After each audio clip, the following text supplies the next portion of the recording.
I suspect the materialistic tradition might be the most rational and scientific tradition of all the Indian traditions, and also the least popular. There is too much info about Vedism, Buddhism, Jainism in the market, and not enough about the irreligious Indian materialists, atheists, agnostics, and free spirits. So I'm trying to explore Lokayata, starting with this Devi Prasad Chattopadhyay's book. I'm going to read it out loud, picking some paragraphs that I find interesting. Also, I want to understand why Mr. Ambedkar chose Buddhism over Lokayata. If he described in one of his writings that Charvakas or Lokayats as being more militant against the supernaturalistic ideas like the creator god, soul, rebirth, messengers of the creator god, etc. Anyways, that's a different topic. Here is the introductory portion of this book in an audio form. You're welcome if you want to listen. So the origin of this word Lokayata is basically described by this words Lokeshu Ayata Lokayata. So basically Lokeshu means among the people, Ayata means prevalent. So this is the philosophy that was prevalent among the common people, or the philosophy of common sense. We could also call it as the philosophy of this worldliness or laukika, as opposed to otherworldliness, alaukika or paralaukika. As a consequence, they rejected supernaturalism. The study of Lokayata is particularly difficult because all the original works of the Lokayatikas are lost beyond the prospect of any possible recovery.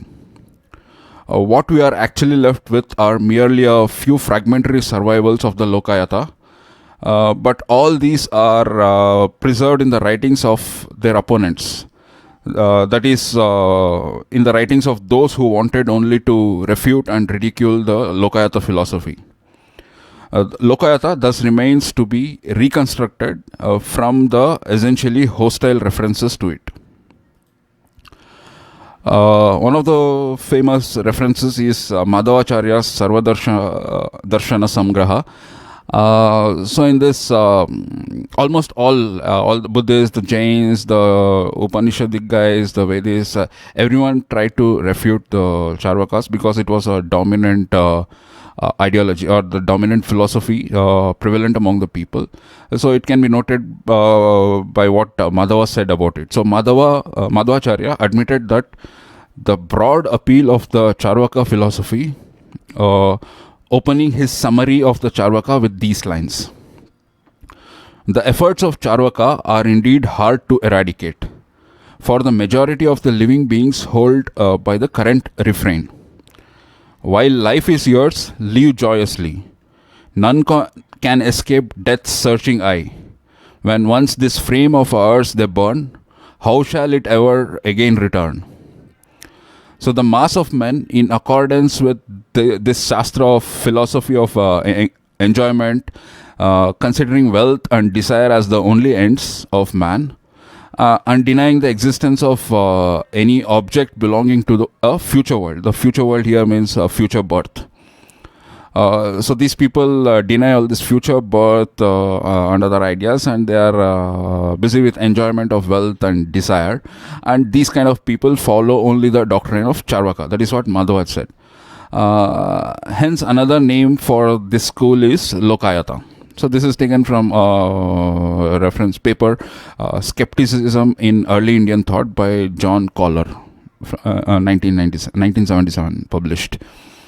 So essentially we have to recreate it from such references. Under these circumstances, the modern student may find it difficult to distinguish between the vilification of the work and the genuine information about Lokayata. This has, as a matter of fact, happened with the majority of our modern scholars who wanted to look upon the Lokayata through the deep-rooted idealistic convictions of their own. That is, they, to begin with, had idealistic convictions, or they were brought up in society with these idealistic dominant philosophy. Therefore, the study of the Lokayata from the materialistic point of view acquires a special significance. It means a reassessment and a rediscovery, a breakaway from the beaten track. So basically, he explains what is this materialistic point of view.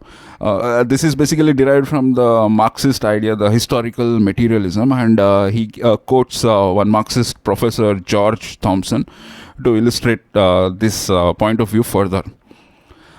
So he says, the professor George Thompson says, the simplest fact hitherto concealed by an overgrowth of ideology, that is, the ideology has concealed some facts of the world, that mankind must first of all eat and drink, have shelter and clothing, before it can pursue politics, science, art, religion, etc.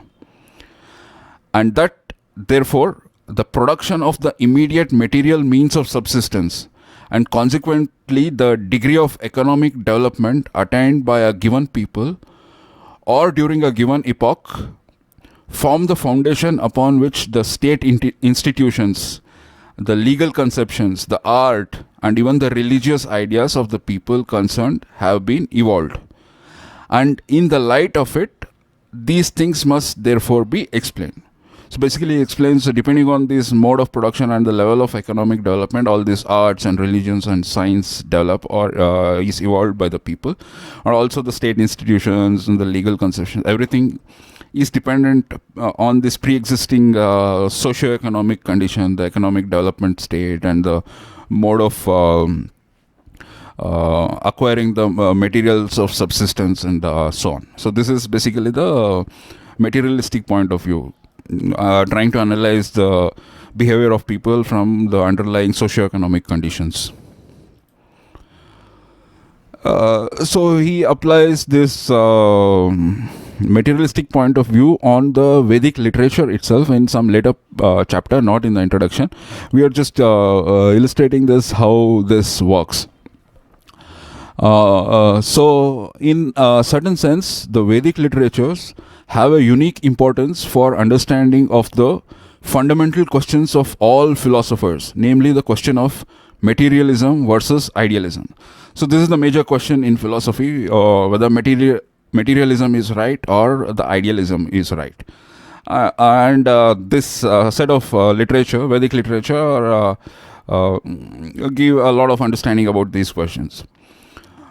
Here we find the philosophical ideas not only in their pre-sophisticated and therefore easily recognizable forms, but also in their making, in the very process of their birth and growth. So these Vedic literature record these ideas at various stages, from their birth to more sophisticated crystallized forms. The Vedic literatures retain for us the evidences of the successive stages through which the idealistic outlook gradually gained its shape and substance, its form and content. But these literatures are not mere records of the development of the thought process. They also contain significant suggestions from which we may reconstruct some picture of the material conditions of the people whose thought process they record. So basically we can reconstruct the material conditions of the people also, what were their socio-economic conditions from these texts, from this Vedic literature. So these material conditions were changing or developing, and the decisive step in this development, as we are going to see in the chapters, this is just an introduction here he's giving, in the chapters he'll explain. So the decisive step was the breakdown of the early life based on collective labor and the emergence of its on its ruins of new social relations distinctly based on class division and class antagonism, along with a characteristic contempt for manual labor. So previously it was all collective labor, everyone did both the mental and the physical labor, but then there emerged class division and class antagonism and also contempt for manual labor gradually.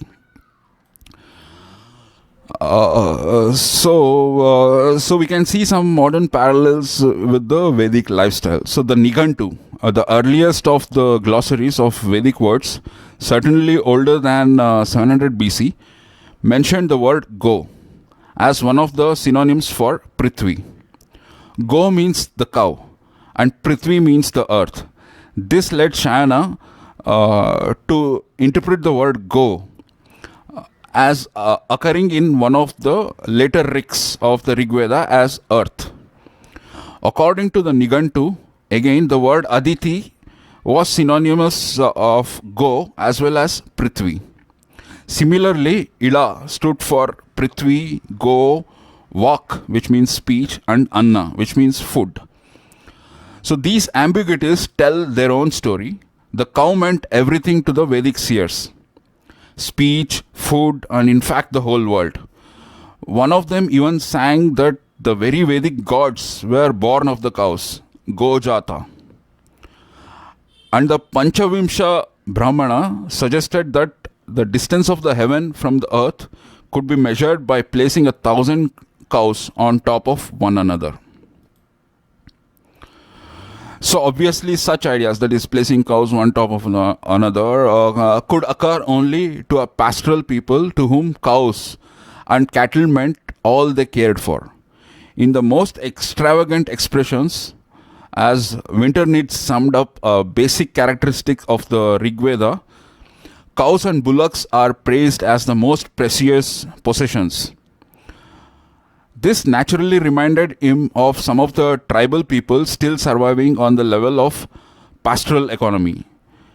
So in the footnote, he noted that it is quite similar among the Dinkas and the Kafirs in Africa, whose present form of economics must be fairly in agreement with that of the ancient Vedic Aryans. So we can study them and find if there are any similarities between their philosophies and other things.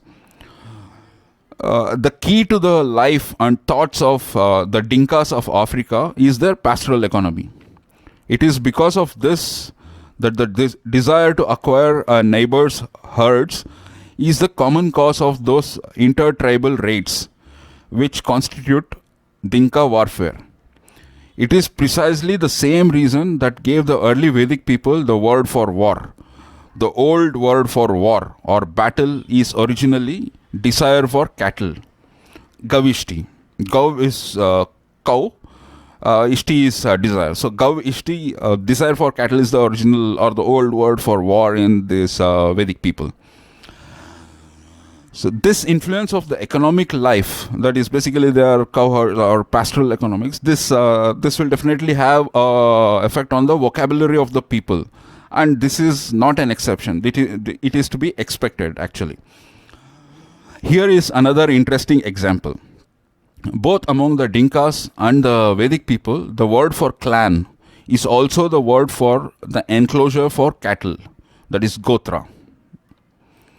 In Vedic people, we don't know what the terms for the Dinkas will be seen elsewhere. So basically, both Dinkas and Vedic people use the same word for the clan and the enclosure for cattle. So many people have recorded or tried to refute the philosophy of the Lokayatas and the Charvakas. And judging from the fact that even the earliest Buddhist sources repeatedly mentioned the Lokayata, and further, as already argued by Dasgupta and others, even the older Upanishads mentioned it, though under the name of Asura view, it is natural to presume that the Lokayata in its original form must have been very ancient. It was certainly pre-Buddhistic and even pre-Upanishadic. Though how very ancient, it is impossible to be precise about. The most conspicuous feature of this primitive world outlook appears to be Dehavada, the view that the material human body, this Deha means body, is the microcosm of the universe, along with the cosmogony attributing the origin of the universe to the union of the male and the female. So identifying this body, whatever is internal to the body, is the same kind of processes outside the body. That is the Dehavada. That is the body is the microcosm of the universe, and the idea that this universe is like us, which is born out of a union of male and female. These are the two conspicuous features of this primitive Lokayata, or the primitive materialistic outlook. Though far from the materialism of our times, this archaic world outlook did represent a stage of consciousness yet to witness the birth of the spiritualistic concepts like God, soul, and the other world. In the sense of being essentially pre-spiritualistic. It may possibly be characterized as a primitive proto-materialism, though it was far from acquiring the form of a philosophical outlook proper. So basically these ideas, these primitive proto-materialistic ideas, this Dehavada and the universe originating from male and female principle, by the union of the male and female principle, these ideas predate even the ideas like God and soul. So basically these are the most original, the most oldest ideas. Even before these come, even before the spiritualistic ideas that were recorded later. So this, basically the Dehavada and the union of male and female principle, this I have argued, Devi Prasad Chattopadhyaya says, this I have argued as the humble beginning of the Lokayata. But it had far-reaching philosophical successes to achieve. For it eventually became a highly developed philosophical system and represented the strongest opposition to the earliest form of Indian idealism, namely the Vedanta. But the material I have chosen, however, is from the Vedic literature, which is really opposed to the Lokayata tradition. This is meant to serve another aspect of my argument. I have argued that in spite of all the idealistic grandeur with which the Vedic world outlook was eventually characterized, its subsoil too was formed by some kind of primitive proto-materialism, which for all its differences from the original Lokayata, resembled it in representing a stage of pre-spiritualistic consciousness. Basically, he is arguing that even the Rigvedic, the pre-spiritualistic ideas that is present in the Rigveda was derived from this proto-materialism Lokayata, and so on. And these proto-materialistic philosophies, they also acquired some primitive rituals along with them. These primitive rituals had acquired a more popular name in the later times, that is Tantrism. However, however much it may contradict the popular notions about Tantrism itself today. So basically today we may think Tantrism is like a kind of a mystical strand of ideology or philosophy, but he is going to argue that it is very much rooted in this proto-materialism, materialistic ideas that we saw, that is in Lokayata. One of the most conspicuous features of Tantrism happens to be its supreme emphasis on the female principle. Basically, he's going to discuss about the mother right, which is very much present in a lot of a lot of philosophies, and especially in Tantrism.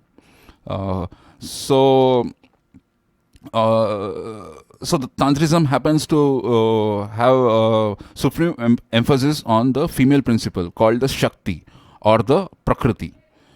As such, it reflected the social conditions under which women held a more important place in the society.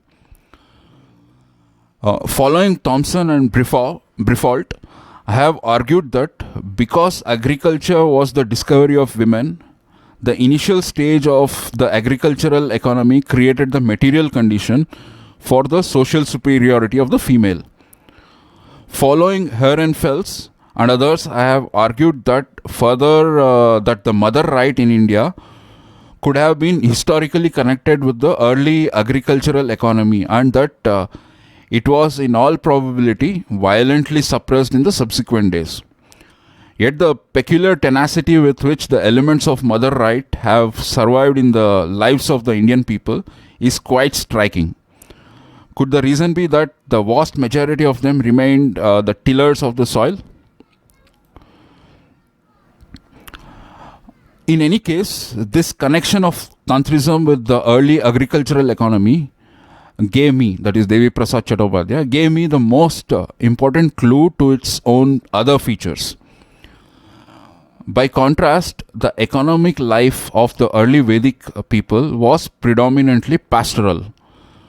That accounts for their highly patriarchal society along with a characteristically male dominated world outlook. It is here again that we have the real clue to the basic difference between the two main currents of the subsequent philosophical thought in India, the Vedic and the non-Vedic Tantrism, in a broad sense, being the dominating element of the latter. In the later stages, these were the two dominating ideas. The Tantrism is in line with Lokayata views on the epistemological supremacy of perception, skepticism, especially skepticism of the orthodox schools, and the desirability of preserving and utilizing one's body in the real world. Dehavada, combined with the lower class standing of the Tantrics, made them more inclined to handle the corpses despite the Vedic injunctions against doing so. This allowed them to garner a greater knowledge of the human anatomy than the members of the orthodox schools. For instance, the Tantrikas were the first to identify the cerebrospinal system as the seat of consciousness, a discovery that is most obvious today in the form of Kundalini meditation. So this is about Tantrism. And then he focuses on the questions, what could be the ultimate material basis of this primitive Dehavada and the rituals related to it? How it was related to the mode of securing the means of subsistence? What was the course of development this archaic outlook eventually underwent? And then he claims, I have traced the origin of Tantrism to the fertility magic of the early agriculturists. And then he says, I have argued that the Sankhya philosophy was originally a development of this primitive proto-materialism, which formed the substratum of Tantrism itself. In arguing both the points, I had to go against many and accepted notion concerning ancient Indian philosophy. But I shall mention here specially one which appears to be crucial. How could Tantrism, with all its limitations, as evidenced by its relations to the primitive rituals, have this substratum of primitive proto-materialism at all? How can it be a materialistic philosophy? Agricultural ritual, in which it has its ultimate source, rests on the assumption that the productivity of nature or Mother Earth can be enhanced or induced by imitation of human reproduction. And conversely, human fertility is similarly related to natural fertility. In the primitive stage, these principles were not, of course, consciously formulated, but if we look back and are at all justified in theoretically formulating the fundamentals of this primitive view, we may look at it as an instinctive groping at a theory, according to which the human body and the earth are assumed to have same nature, the two being taken as interacting and interdependent. The corollaries are twofold. First, it should be possible to understand the mystery of nature if we can understand the mystery of human body, the Deha, or the material human body is the microcosm of the universe. Secondly, the birth of the universe is the result of the same or similar process as the birth of human beings. The Dehavada and the cosmogony of Tantrism are but elaborations of these two corollaries.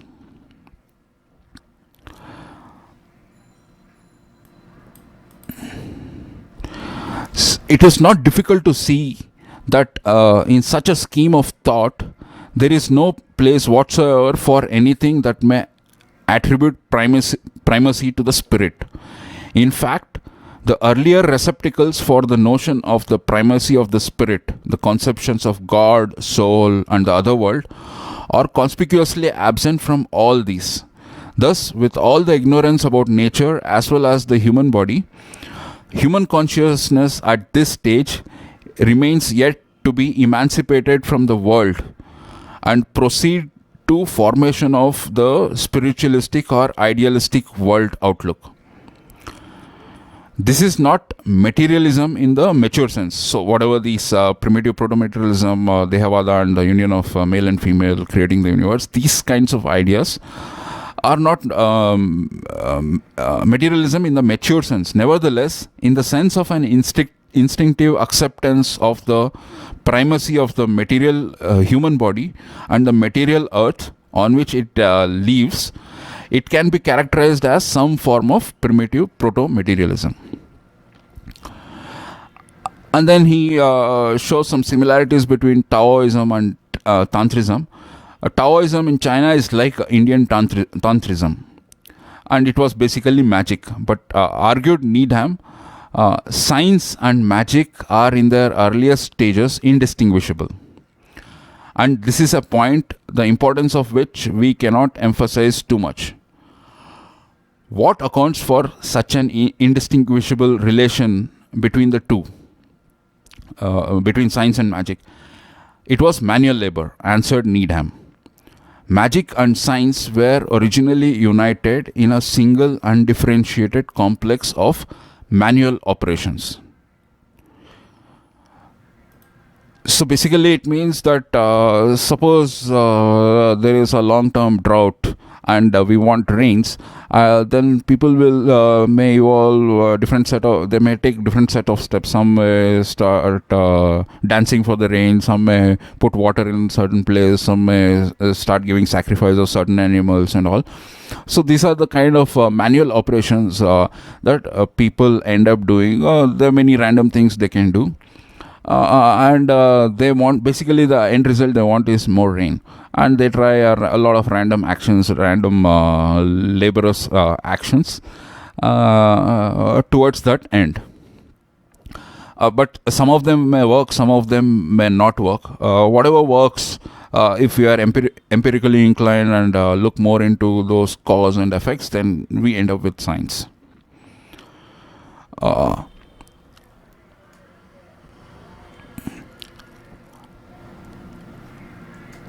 Bold formulations like these, coming as they do from a scientist of Needham's nature, helped me to clearly see how Indian Tantrism, because of its rootedness in the manual operations of agriculture and in spite of being magic, did also contain potentialities of later Indian science, particularly the sciences of physiology and alchemy. But let us concentrate on the primitive proto-materialism. Science, it is argued, is instinctively materialistic. The assumption of the primacy of spirit gives theology and metaphysics, but not science. From this point of view, Indian Tantrism could be proto-science because of its proto-materialism. Even the authors of the so-called alchemical tantras were not entirely unaware of this. At the source of Tantrism again was agricultural magic, considered at a particularly underdeveloped stage as an aid to manual operation of agriculture itself. It is in this sense that the primitive proto-materialism of Tantrism too was ultimately rooted in manual labor. All these lead us to see that so long as human consciousness retains its moorings in manual labor, it remains instinctively materialistic. For there is a sense of objective coercion about the labor process itself, a point that I have argued elaborately elsewhere. This is negatively substantiated by the fact that the emergence of the idealistic outlook in human consciousness presupposes a separation of thought from action, of mental labor from manual labor, along with a sense of degradation socially attached to the latter, that is manual labor. It's looked down upon, the manual labor. The result is an exaltation of spirit or consciousness, of pure thought or pure reason, to the status of a delusional omnipotence, having, as it were, the power to dictate terms to reality. And this is the essence of idealistic outlook. So the manual labor, those who are rooted in manual labor, they will have more materialistic outlook, because they have to get things done on the ground. It has to work, it has to be practical and pragmatic. But those who are separated from it or alienated from it, those who do purely mental labor, they tend to attain, they tend to give more importance to this consciousness, pure thought or pure reason. And they maybe even go to the delusional extent of giving omnipotence to this pure thought or pure reason, so that it start dictating terms to the reality itself. And this is basically the idea of idealistic schools, idealistic outlook. Historically, the idealistic outlook first emerged in the Indian philosophy in the later portions of the Vedic literatures, not in the early Rig Veda at all, but in the later Vedic literatures, especially the Upanishads. It emerges on the ruins of a primitive pre-class society in which manual labor and mental labor were not dissociated from each other. And it shows spiritualistic outlook is not innate in humans. Basically, these old Vedic literature, they show the spiritualistic outlook is not innate in humans. This has some particular relevance to understanding the Indian philosophical traditions, for we are never tired of listening to that spiritualism is an inherent feature of Indian thought. So basically, there have been more publications in this direction, tracing the materialism in early Vedic thought, such as this study by A.K. Sinha, published by the Annals of the Bhandarkar Oriental Research Institute. So in this, he quotes one reference. Though the description about various kinds of heavens or hells may be found in the Vedic literature, and especially in the Rig Veda, yet the descriptions of them do not fundamentally differ from those of this world, accepted by the materialist to be the only world. MacDonald says that for Vedic seers, hell is nothing more than an underground darkness, and heaven is a glorified world of material joys. Even the famous Nasadiya Sukta of the Rig Veda may be taken as one such example of materialism. And though there have been several attempts to interpret this hymn in the idealistic manner, Barua has long ago seen the germs of materialism into it. To answer the questions like who creates and ordains, for what does it return, Paramishtin, the author of this Nasadiya Sukta, treated water or matter as the ultimate reality and disavowed all possibilities of the ultra-material substratum, if there be any. He refused to extend his metaphysical inquiry beyond matter. Agamarshana is another Rigvedic thinker who also accepts water as the primordial matter. This water, he holds, sprang from tamas, which according to some scholars has been understood to mean the undifferentiated or the undistinguished matter manifesting itself. So again, this is about materialism. There is no immaterial being. According to Dirghatamas described water, air and fire as the generating principles. The primacy of matter in the universe has again been established by Brihaspati or Brahmanaspati, who says that ultimately the existent, Sat, originates or springs from the non-existent, Asat. And though the word Asat has been explained in many ways, Skandaswamin uses the word to mean the infinite matter. He also gives the word Prakriti as an equivalent to this Asat. And it is well known that Prakriti has been conceived in the Sankhya system of Indian philosophy as one of the two fundamental realities representing matter. It is no less important to note here that Indian tradition, in Indian tradition, one Brihaspati has been given the credit for establishing the school of Indian materialism. And although identification of this Brihaspati has been a matter of dispute among the scholars, we find some positive clue in his being identified with Laukya Brihaspati of the Rig Veda.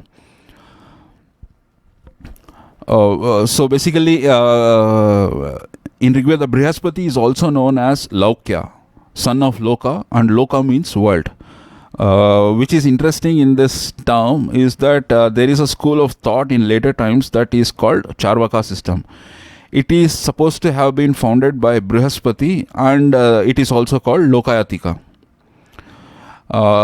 There is some connection between the name of the system and the name associated with Brihaspati as the son of Loka.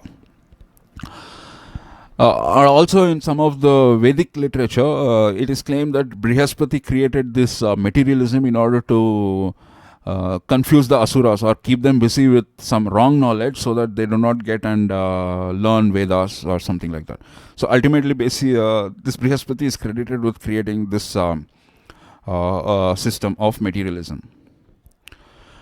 Anila is another Rigvedic philosopher who speaks of air, Vayu, as the first existent and the firstborn endowed with generating principles. Dhisana, a disciple of Brihaspati, also believed that Padartha is the only and ultimate source of knowledge. Bhrigu too declared that Padartha is the first generating principle in the universe from which everything originates, by which everything exists and ultimately dissolves into. Matter, therefore, is the only and ultimately real and existent.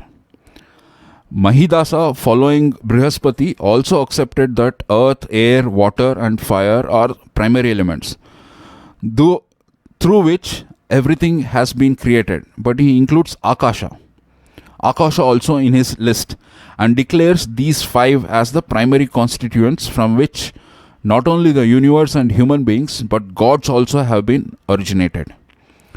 He also talks of a subtle existence of human beings beyond this physical body, and thus seems to have been deviated from the basic principle of materialism. Yet, in his fundamental belief, the original matter was the source of all creation. He leaves no room for any doubt. So it is important to note here that Dhisana Darshana is referred to in Padma Purana, and Giri says that this Dhisana is another name of Brihaspatya. So whatever it may be, most of these early Rigvedic people, they were supporters of materialism. We see one deviation in Mahidasa, which may be a later thing, when they started moving into this spiritualistic realm. They started formulating those ideas. But as such, in the beginning, they were mostly more or less this proto-materialistic philosophy. They followed a proto-materialistic philosophy. So this is the end of this introductory portion. In the future audios, if there is, we will read the other chapters in this book and focus on the questions like what could be the ultimate material basis of the primitive Dehavada and the rituals related to it, how it was related to the mode of securing the means of subsistence, and what was the actual course of development this archaic outlook eventually underwent, and how did it develop, what sophistications it got later, and we will discuss those things in future readings. Thank you.